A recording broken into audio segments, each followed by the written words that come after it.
Je dirais, bon, voilà quoi, l'innovation, voilà, et puis effectivement, donc, des métiers avec une formation internationale, donc, voilà, quoi, des métiers innovants, du numérique, de la 3D, donc, généralement les jeunes aiment bien, et c'est vrai que ça peut être des métiers, donc, voilà, qui peuvent amener à une professionnalisation et à des débouchés, donc, à l'international, voilà.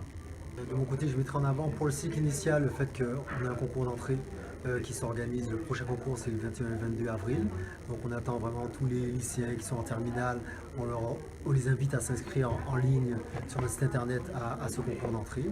Et puis on propose aussi de la formation continue pour les professionnels, les particuliers, salariés ou demandeurs d'emploi. Voilà, dans tous les domaines de la communication numérique et de la post-production. Voilà. Et un an et demi après avoir commencé cette école, si vous aviez à mettre en évidence, faire un rapide état des lieux, ce que vous en pensez, le retour que vous pouvez vous faire à vous-même, un an et demi après les débuts de l'école.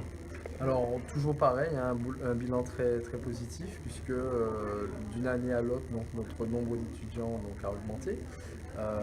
Parce que justement, ben, les jeunes ont commencé à entendre parler de l'école. Et c'est vrai que beaucoup de jeunes attendaient cette école parce que simplement ils se disaient ben, finalement c'est pas pour moi, je serais contraint de partir en métropole et ben, du coup je pourrais pas en fait faire ce genre d'études. Sachant que maintenant ils découvrent que l'école est en Martinique, ben, c'est un peu une opportunité qui s'offre à eux et du coup voilà. Donc de plus en plus on a des jeunes qui se rapprochent de nous et qui souhaitent donc être formés à parler le 14 plutôt que de partir donc en métropole où les choses seraient beaucoup plus compliquées et beaucoup plus onéreuses. Voilà.